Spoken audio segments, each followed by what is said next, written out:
Welcome to a new episode of 1994. We talk about several things in 2019, but this 2020 is gonna be more interesting, and we will recall today with our guest something that we discussed in the episode of about China, China's game. So today we will discuss about Africa, and in specific with a colleague of mine from Hungary University, Professor Pasztor. Hi Pasztor, how are you? Hello, thank you so much. I'm here fine, thanks, and I'm really looking forward to answering your questions. Yeah, we will have a very easy conversation about Africa. Why? Because Pasztor is a professor at Hungarian University, but also is a visiting professor at Plekhanov University here in Moscow, the place where we met several years ago. But also is an expert of Africa, visiting often Ethiopia, if I'm not mistaken, Pasztor. Yes, exactly. You are absolutely right. I'm an expert on African issues. As an economist, I usually study the economic transformation of some African countries, mainly Eastern African countries, and I usually pay a visit to Ethiopia and Kenya. But I have been, let me tell you, in Uganda as well, and in Tanzania, and in South Africa. So I'm a kind of a frequent visitor to African countries. So, Pasztor, I have some data to share with you. In 2050s, yes, and in 2085, 1/4 and 1/5 of the global people will be African. Do you have the same data? Oh, yes, it is indeed true. We have to prepare for a massive demographic transformation of the African continent. And when you go to the African countries, you can already see the signs. In countries like Uganda and in Ethiopia, for example, the median age is around 16. So not 60, 16. It means that one half of the population is below 16, and the other half of the population is over 16. It is indeed something. There will be more and more young people in the African continent. And, well, Africa is going to get younger and younger, and at the same time, the other continents, like Europe, is going to get older and older. And the same is true for basically Asia, for North America as well. And, well, it is indeed an issue what the benefits of this demographic transformation will be.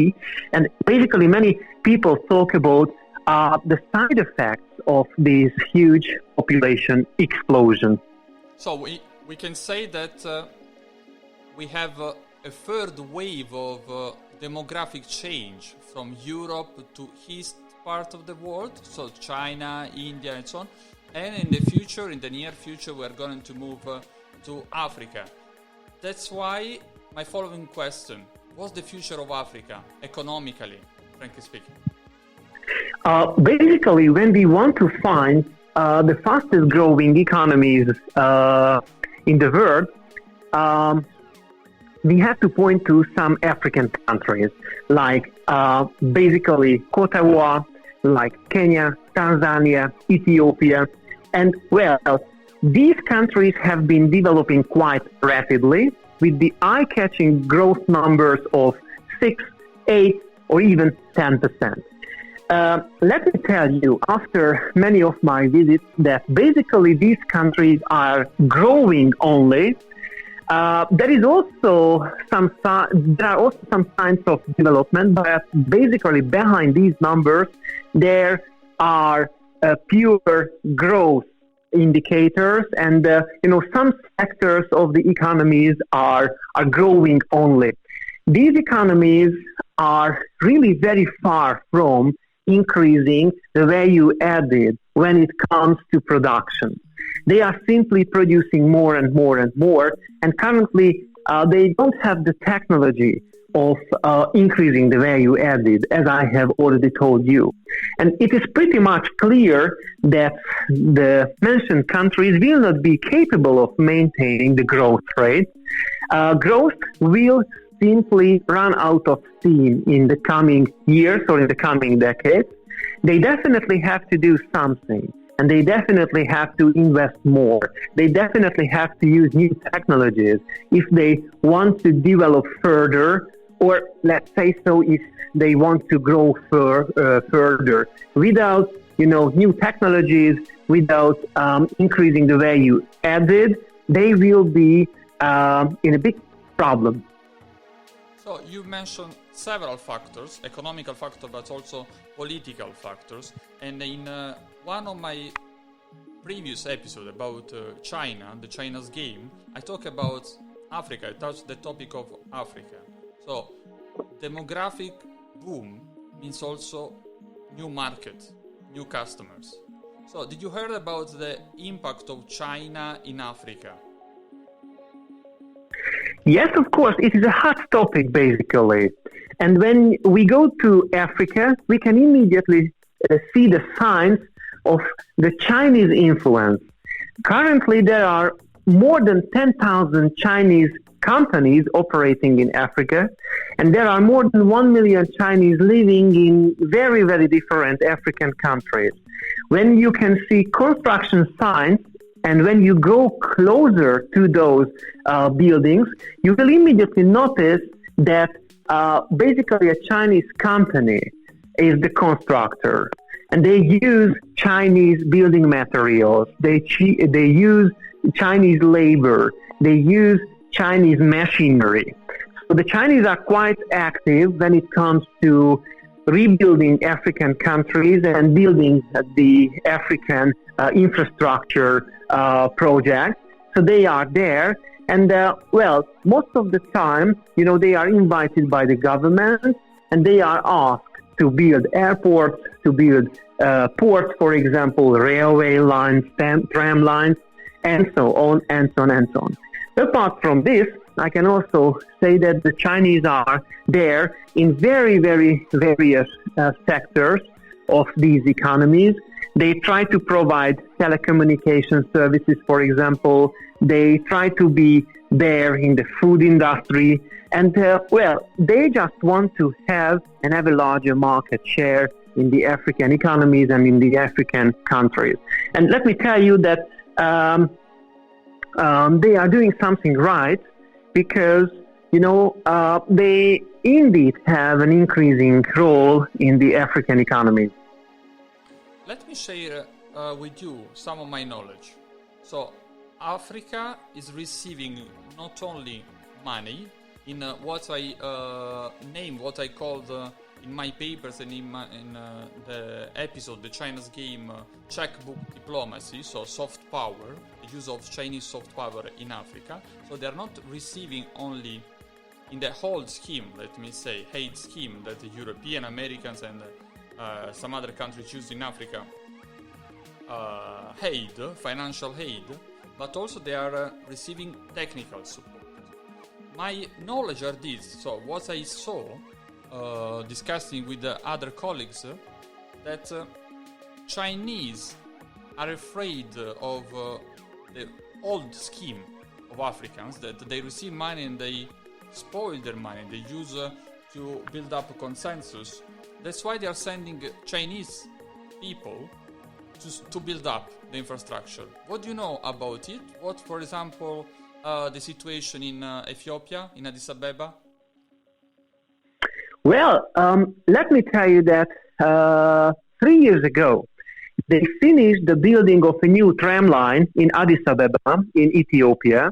And you were absolutely right by highlighting, the Chinese presence and the Chinese influence, because in the capital, there are those Chinese trams. The tracks were made in China also. And, for many months and for many years, there were Chinese conductors there and drivers there. So basically, they were responsible for giving the knowledge and giving the technology. And, they wanted to oversee the entire project. We don't have to go far because they built a rail line between Nairobi and between Mombasa in Kenya. And even today, if you go to the railway station in the Kenyan capital, Nairobi, and if you go to the railway station in Mombasa, you can see Chinese people.